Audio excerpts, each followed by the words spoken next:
Hello my dear listeners and viewers. इस video में हम बात करने वाले हैं हम वेट लॉस के लिए क्या खाएं, राइस या रोटी, और यदि क्या हम राइस बंद कर दिए हैं तो हमारा वेट लॉस कम होगा। तो आइए देखते हैं कुछ डेटा पे के ऊपर। एक्चुअली बहुत ज़्यादा डेटा अवेलेबल नहीं है, मैंने काफ़ी रिसर्च के बाद कुछ चीज़ को फाइंड आउट की हूँ और जो मैं आपके सामने रखने वाली हूँ। मेन डेटा अवेलेबल है वीट और राइस जो अनकुक्ड है, जो रॉ है। तो यदि आप डेटा देखेंगे तो यस, कार्बोहाइड्रेट जो है वो राइस में ज़्यादा है, वीट में कम है। बट वीट में आप ये भी देखेंगे फाइबर ज़्यादा है, विटामिन ज़्यादा है, तो ऑब्वियसली राइस अच्छा नहीं है, आपका वीट अच्छा है। लेकिन क्या हम ये खाते हैं? नहीं, हम तो खाते हैं कुक्ड, मतलब हम तो रोटी खाते हैं या राइस खाते हैं। अब यहीं पे ट्विस्ट है, जब आप राइस को पकाते हो तो एक्चुअली में उसमें वाटर कंटेंट बढ़ जाता है और उससे overall carbohydrate content cooked rice में कम हो जाता है। तो यदि आप कार्बोहाइड्रेट के हिसाब से देख रहे हो तो वेट लॉस के लिए अच्छा है।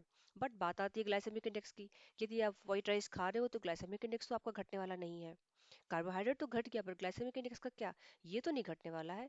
क्यों? क्योंकि ये इसका नेचर है, उसमें जो ग्लूकोज का कंटेंट है, फाइबर नहीं है, तो उसके कारण ग्लाइसेमिक इंडेक्स काफी बढ़ गया। अब ग्लाइसेमिक इंडेक्स होता क्या है? ये एक पैमाना है जिसके हिसाब से आप मेजर करते हो कि यदि ये ब्लड में जाएगा तो किस रेट से हमारा शुगर बढ़ेगा। यदि जीआई इंडेक्स काफी ज्यादा है, इसका मतलब वो हेल्दी नहीं है।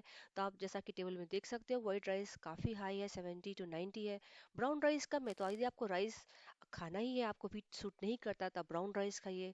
और बहुत सारे राइस अवेलेबल है जिसका वीडियो मैं नेक्स्ट में बनाने वाली हूँ।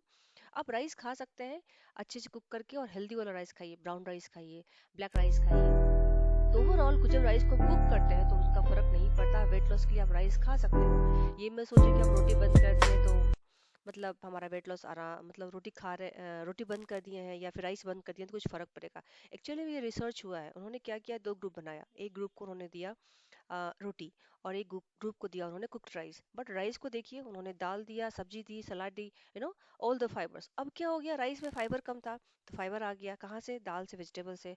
अब जब उन्होंने ग्लाइसेमिक इंडेक्स निकाला है दोनों का, तो दोनों में कोई फर्क नहीं पड़ रहा है। तो बात यह है कि आप यदि राइस खा रहे हो, एक बैलेंस डाइट जिसमें फाइबर है, वेजिटेबल है, अच्छी क्वांटिटी में न्यूट्रिएंट्स है, विटामिन्स है, तो आप आराम से वेट लॉस राइस के साथ कर सकते हो। इसका कुछ फर्क नहीं पड़ता। तो आइए वीडियो को समराइज करते हैं कि फाइनली निष्कर्ष क्या निकला है। निष्कर्ष ये निकला कि कुक्ड राइस में कार्बोहाइड्रेट कम है, वीट में ज्यादा है। क्योंकि कुक्ड राइस मतलब क्या, पानी को ऑब्जर्व किया तो ओवरऑल कंटेंट कार्बोहाइड्रेट क्या हो गया, डिक्रीज हो गया है। जबकि आप रोटी में देखते हैं तो रोटी में क्या होता है, वो सूखा रहता है, उसमें पानी का ऑब्जर्व कम होता है, तो ओवरऑल उसमें कार्बोहाइड्रेट बढ़ गया है। लेकिन चूंकि फाइबर उसमें है तो वो हेल्दियर है। तो वेट लॉस के लिए आप कर सकते हो। Finally thanks for watching. यदि वीडियो को अच्छा लगा तो प्लीज शेयर कीजिए अपने दोस्तों के साथ, and thank you for watching. Thank you.